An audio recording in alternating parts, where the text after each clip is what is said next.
Assalamualaikum warahmatullahi wabarakatuh. Selamat berjumpa kembali dalam perkuliahan fisika kuantum. Semoga kita tetap sehat selalu dan tetap dalam lindungan Allah Subhanahu wa Ta'ala. Amin. Dalam kuliah kita kali ini, kita akan bahas mengenai tanggul potensial atau potential barrier.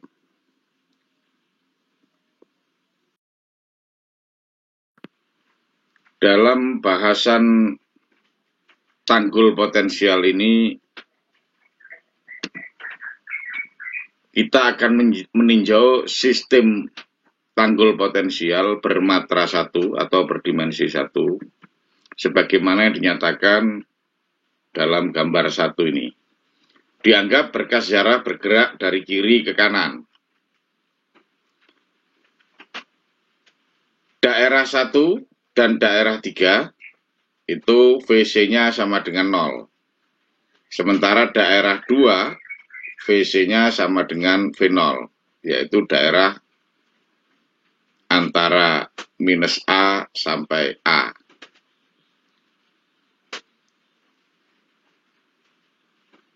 Nah, dalam kasus ini, pertama kita akan meninjau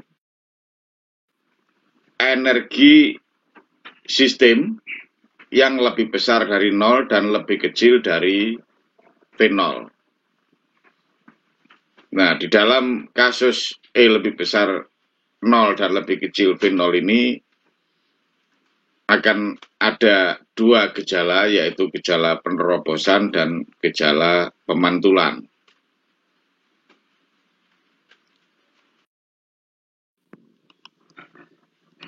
Sebagaimana pada kasus sebelumnya, yaitu kasus undak potensial maupun kasus sumur potensial, penyelesaian umum persamaan diferensial Schrödinger tak gayet waktu dapat dituliskan sebagaimana persamaan 2. Ya, untuk daerah I dengan I1, 2, 3.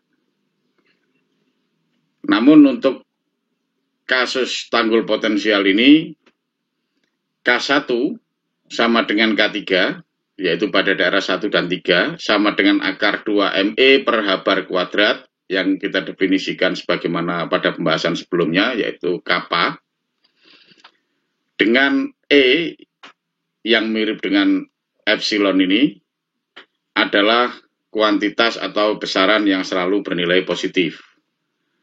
Sedangkan K2-nya itu sama dengan IQ, dengan Q sama dengan atau didefinisikan sebagai akar 2M per H bar kuadrat E min V0 dalam tanda mutlak. Karena E min V0 dalam tanda mutlak ini berarti E min V0 ini selalu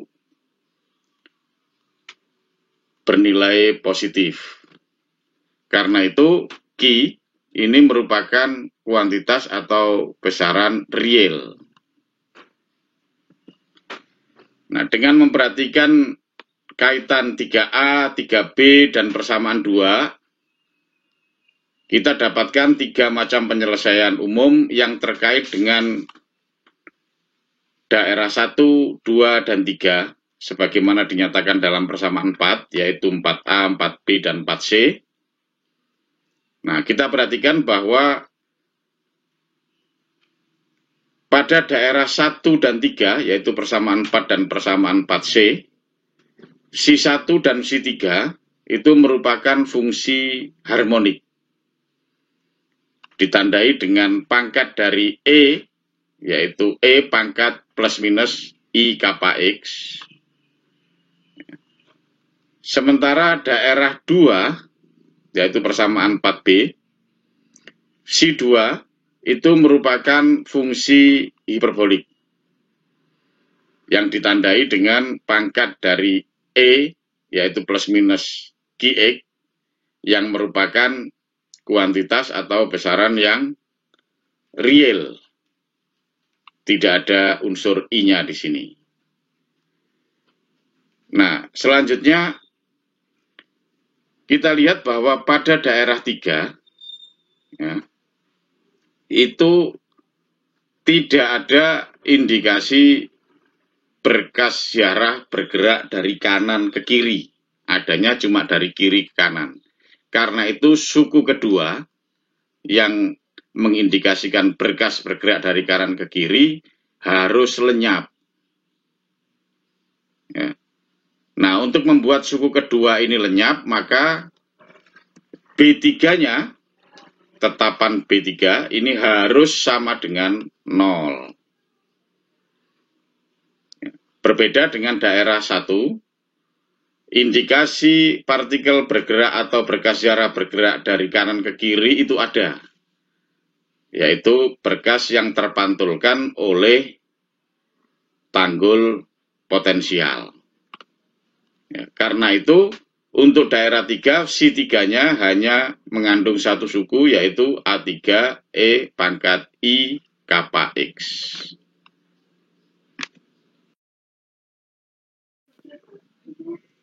Sekarang kita perhatikan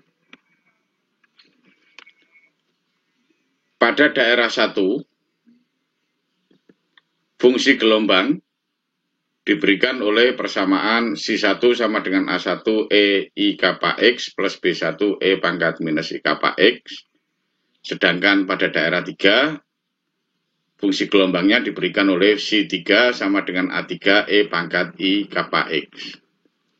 Pada daerah 2, fungsi gelombangnya berbentuk hiperbolik, yaitu A2 E pangkat QX plus B2 E pangkat minus QX. A1 itu merupakan amplitudo berkas datang. Sedangkan B1-nya merupakan amplitudo berkas terpantul. A3 itu merupakan amplitudo berkas diteruskan atau berkas yang menerobos tanggul potensial. Nah, kuadrat mutlak dari nisbah atau rasio antara B1 dan A1 itu memberikan informasi mengenai peluang pemantulan.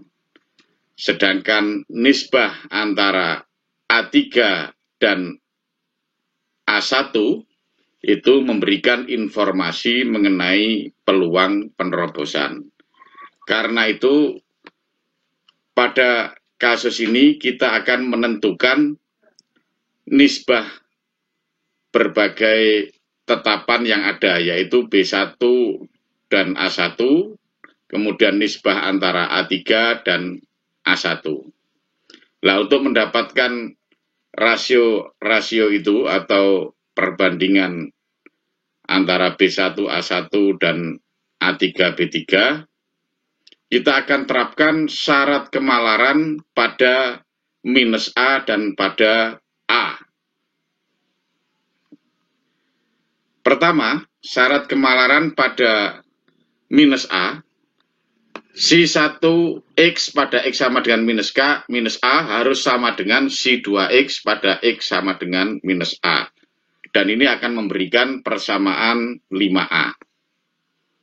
Jadi A1E pangkat minus I kappa X plus B1E pangkat I kappa X sama dengan A2E minus QA plus B2E QA. Kemudian syarat kemalaran pada turunan pertama bagi fungsi C1 dan C2 pada daerah X sama dengan minus A, itu akan memberikan persamaan 5B, yaitu A1 I kappa E pangkat I kappa A minus B1 I kappa E pangkat I kappa A sama dengan A2 Q E pangkat minus QA min B2 Q pangkat E QA. Syarat kemalaran fungsi pada daerah X sama dengan A itu akan memberikan persamaan 5C. Ya. Sedangkan syarat kemalaran pada turunan pertama fungsi C2 dan C3 pada X sama dengan A, ini akan memberikan persamaan 5D.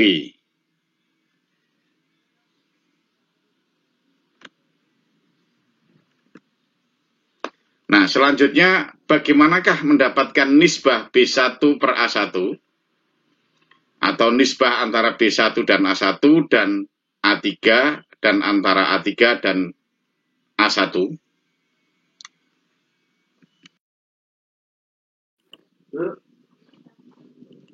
Sekarang kita perhatikan 4 persamaan serentak ini, yaitu persamaan 5A, 5B, 5C, dan 5D. Perhatikan, untuk mendapatkan nisbah atau rasio antara B1 dan A1, kemudian rasio antara A3 dan A1 ini cukup panjang penurunannya. Jadi kita perhatikan. Namun demikian ada beberapa macam cara ya. Jadi pemirsa dapat mencoba-coba cara yang lain atau mendapatkannya dari literatur yang lain. Nah, di sini cara yang saya pilih adalah pertama, kita perhatikan persamaan 5C dan 5D, karena ini dua persamaan ini untuk menentukan nisbah antara A3 dan A2 itu paling mudah, yaitu persamaan 5C kalau kita kalikan dengan I kappa, ya, kemudian hasil perkalian persamaan 5C dengan I kappa ini kita kurangkan dengan 5D, akan kita peroleh rasio atau nisbah antara B2 dan A2, yaitu seperti dinyatakan dalam persamaan 6 ini, yaitu B2 per A2 sama dengan Q minus I kappa per Q plus I kappa kali E pangkat 2 QA. Nah, kemudian persamaan 5C kalau kita kalikan dengan Q dan hasil perkalian 5C dengan Q ini kita jumlahkan dengan persamaan 5D, akan kita dapatkan nisbah atau rasio antara A3 dan A2, yaitu A3 per A2 sama dengan 2Q per Q plus I kappa E pangkat Q minus I kappa A. Ini kita nyatakan sebagai persamaan 7. Nah, jadi kita sudah mendapatkan dua rasio ini, B2 per A2, kemudian A3 per A2. Nah, selanjutnya, kita beralih ke persamaan 5A dan 5B. Kalau persamaan 5A ini kita kalikan dengan Q, kemudian hasilnya kita kurangkan dengan persamaan 5B, atau persamaan 5A kali Q, hasilnya dikurangi persamaan 5B, kemudian persamaan 5A ini kita kalikan dengan Q, terus hasilnya kita jumlahkan dengan persamaan 5B, jadi yang pertama dikurangkan, yang kedua dijumlahkan, akan kita dapatkan, kalau kita kurangkan, kita dapatkan hasil yang minus. Ya. Maksudnya hasil dari pengurangan. Kalau kita jumlahkan, kita dapatkan hasil dari penjumlahan. Nah, kalau dua hasil ini kita bagi, yaitu hasil pengurangan dan hasil penjumlahan ini kita bagi, kemudian dengan menggunakan persamaan 6, jadi B2 dan A2-nya diberikan oleh persamaan 6 ini, akan kita dapatkan rasio antara B1 dan A1 sebagai berikut, yaitu sebagaimana persamaan 8. Ya, jadi cukup panjang ini penurunannya. Ya. Jadi saya ulangi, persamaan 5A ini kalikan dengan Q dulu. Jadi A1Q, E pangkat ini plus B1Q, dan seterusnya.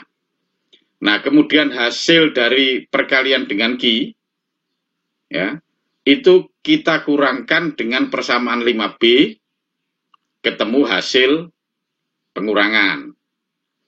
Nah, kemudian perkalian dengan Q persamaan 5A ini, kita jumlahkan dengan persamaan 5B, kita peroleh hasil penjumlahan ini. Nah, kalau hasil pengurangan ini kita bagi dengan hasil penjumlahan, kita dapatkan persamaan 8. Tentu saja dengan menggunakan atau dengan mensubstitusi nanti persamaan 6 ke dalamnya. Ya.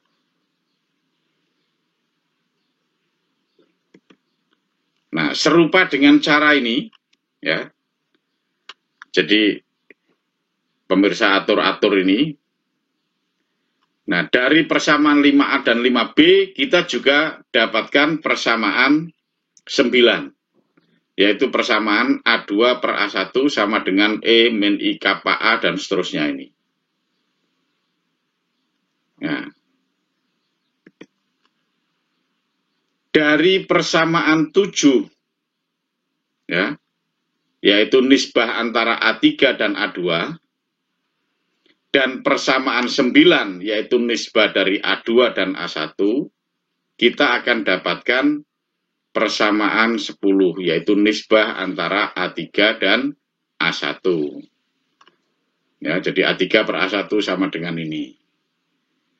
Nah, meskipun ini nampaknya sederhana, ya singkat begini, namun penurunannya cukup panjang, sehingga saya berharap khususnya untuk mahasiswa untuk dapat mencoba menurunkannya sampai ketemu sebagaimana persamaan 8 dan persamaan 10.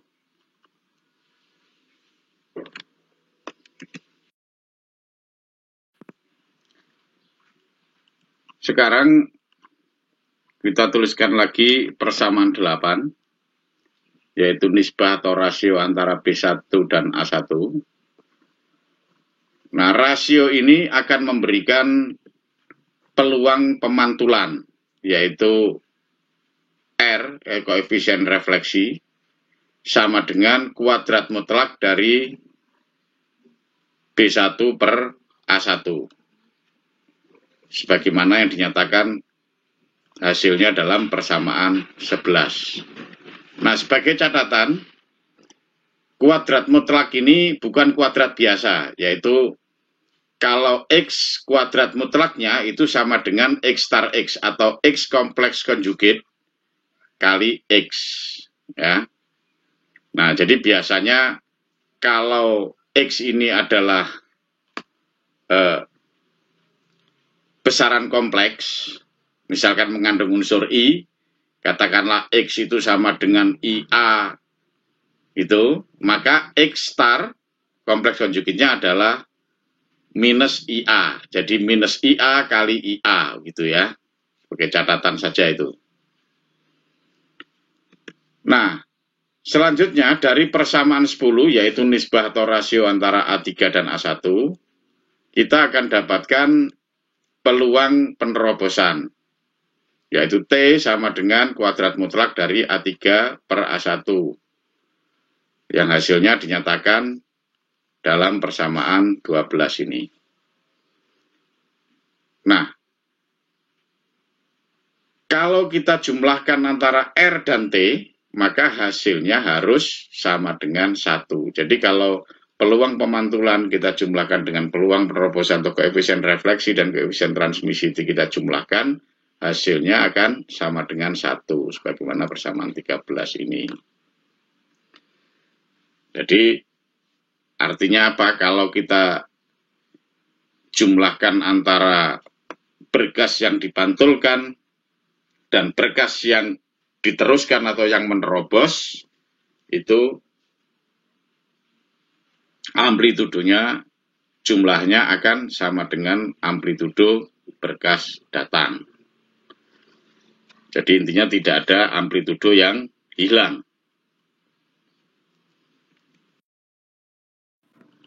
Selanjutnya, kita kembali ke definisi dari kappa dan Q, yaitu persamaan 3A dan 3B. Kappa kuadrat itu sama dengan 2ME per H bar kuadrat, ya, sehingga kappa A kuadrat itu sama dengan 2MA kuadrat E per H bar kuadrat. Nah, ini dapat kita tuliskan sebagaimana pada kasus-kasus sebelumnya sebagai kappa A kuadrat itu sama dengan E per delta. Dengan delta itu adalah besaran atau kuantitas energi, yaitu H bar kuadrat per 2MA kuadrat. Sedangkan Q kuadrat dapat kita nyatakan sebagai 2M per H bar kuadrat, nilai mutlak dari E min V0. Nah, sehingga QA kuadrat itu sama dengan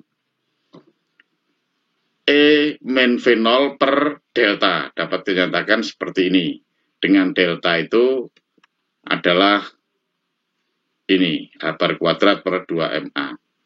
Nah, dalam bentuk ini, yang kita nyatakan ini, jadi KA kuadrat sama dengan E per delta, kemudian QA kuadrat sama dengan E min V0 per delta, persamaan 12 yang terkait dengan koefisien transmisi, ya, dapat kita tuliskan sebagai ini, persamaan 14, yaitu T sama dengan 1 plus V0 kuadrat per 2E, E min V0 sinus hiperbolik kuadrat 2 akar E min V0 per delta. Ini dalam kurung pangkat minus 1 atau seper dari ini. Ya, 1 per ini.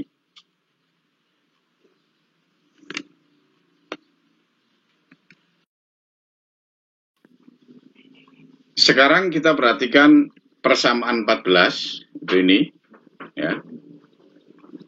Nah, fungsi sinus hiperbolik ini katakanlah ini saya tulis sebagai Z, ya.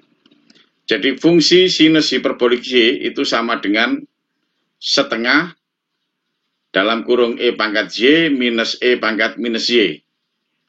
Itu akan mendekati setengah E pangkat Y ketika Y-nya lebih besar dari 1.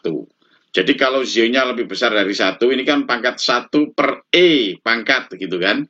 Ya. Jadi kalau Y-nya ini lebih besar, jauh lebih besar dari 1, maka yang ini kecil sekali. Ya. 1 per E pangkat sesuatu yang jauh lebih besar dari 1 memberikan nilainya kecil sekali. Sehingga sinus hiperbolik Z-nya itu sama dengan setengah E pangkat Z aja. Nah, dengan pendekatan ini, kalau Z-nya itu lebih besar dari 1, atau sangat lebih besar dari 1, maka T ini, suku yang mendominasi, yang di dalam tanda kurung ini ya, di dalam tanda kurung ini, suku yang mendominasi adalah suku yang kedua ini. Ya. Jadi 1 ini dapat diabaikan. Jadi suku yang kedua ini yang mendominasi.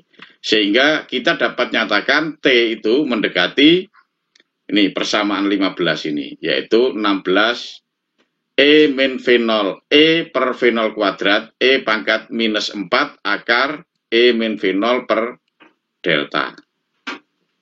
Nah, kita perhatikan, jika E min V0-nya ini melampaui delta, kita anggap sebagai ketidakpastian energi ini delta. Jadi kalau E min V0 ini lebih besar dari delta, maka peneluan penerobosan mulai berkurang secara eksponensial. Ya. Jadi karena E pangkat minus, maka ini sebenarnya 1 per E pangkat. Jadi kalau ini lebih besar dari ini, maka nilai di dalam tanda akar ini akan lebih besar dari 1. Kalau dia akan lebih besar dari 1, maka T-nya ini akan berkurang seiring dengan bertambah besarnya E min V0 dibandingkan dengan delta. Ya. Nah, jika energi zarah mendekati puncak tanggul potensial, ya, artinya apa? Yang E min V0 per delta ini jauh lebih kecil dari 1, kalau sinus hiperbolik Z dengan Z itu jauh lebih kecil dari 1, itu akan mendekati Z. Maka persamaan 14 ini itu akan tereduksi atau tersederhanakan menjadi persamaan 16. Jadi T mendekati 1 plus V0 kuadrat per EA pangkat minus 1 atau 1 per 1 plus V0 kuadrat per E delta.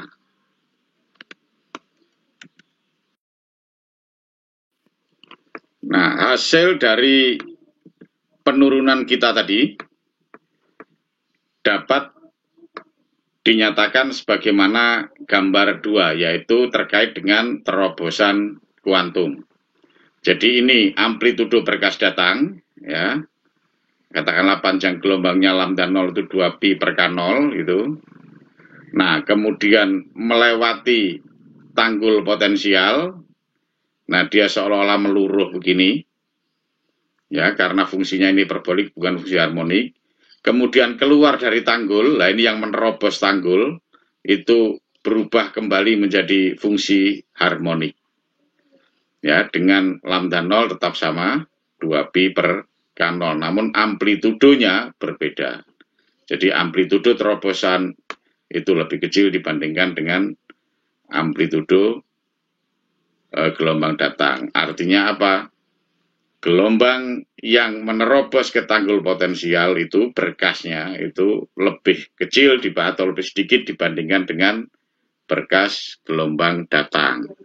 Nah, berarti sisanya kemana? Sisanya itu adalah dipantulkan kembali. Jadi untuk kasus dengan E lebih kecil V0, jelas fenomena pemantulan akan terjadi. Ya, dengan besar peluang diberikan oleh persamaan 11 ini. Besar peluang dari pemantulannya.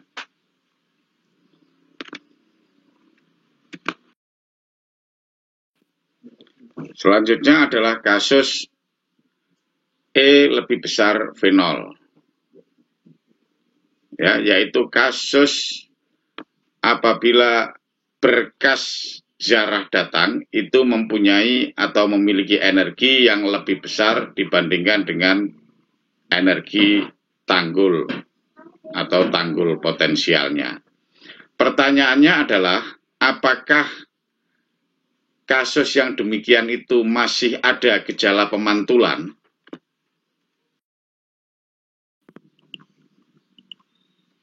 Nah, untuk kasus ini, secara klasik,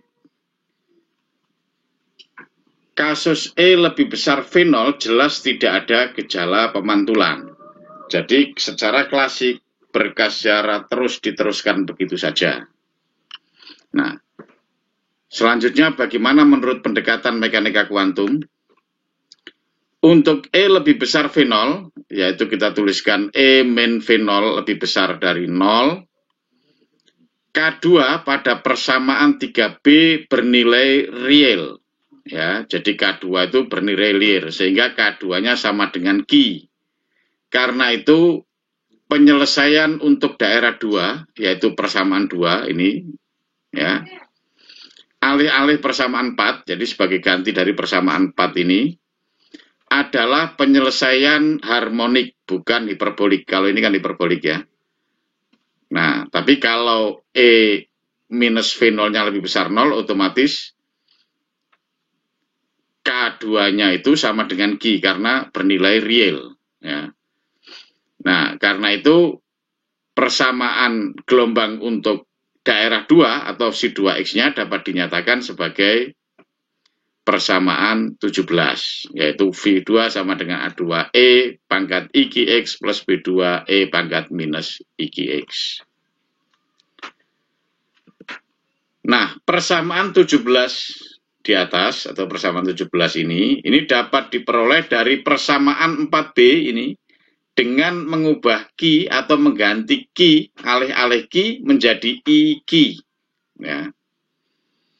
Jadi alih-alih QX kita ganti dengan minus dengan IQX, yang minus QX kita ganti dengan minus IQX.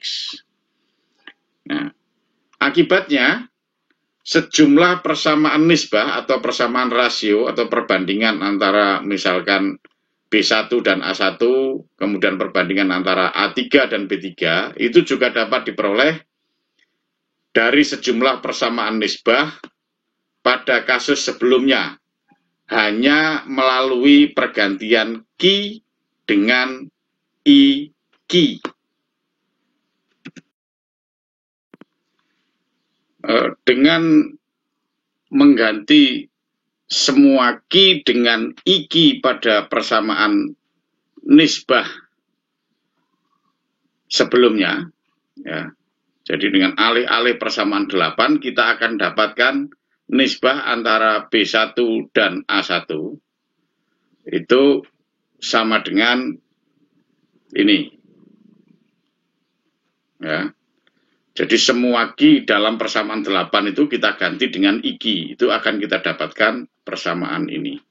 Nah, sehingga kita dapatkan R atau peluang pemantulan, koefisien refleksinya itu sama dengan persamaan 18. Ya. Nah, bagaimana transmisinya? Ya otomatis transmisinya tetap ada, bahkan lebih besar dibandingkan dengan R-nya atau pemantulannya.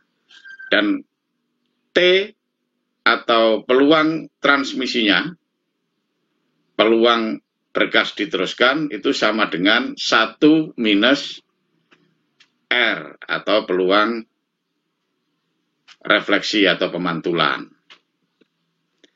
Nah, rajah fungsi penerusan, ya.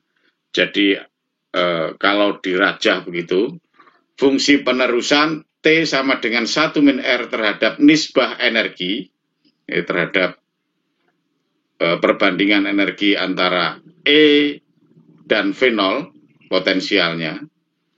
Untuk beberapa nilai V0 per delta ditunjukkan pada gambar 3, itu ini. Ya.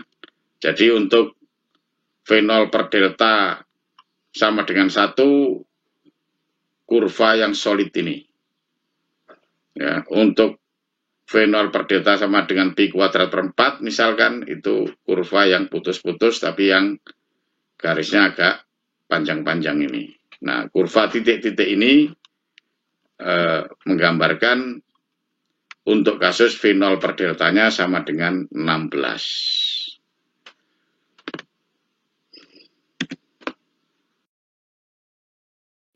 Demikian kuliah kita kali ini yang terkait dengan tanggul potensial. Kuliah selanjutnya kita akan bahas mengenai pengayun selaras atau osilator harmonik dengan pendekatan analitik. Karena ada 2 pendekatan untuk membahas tentang pengayun selaras.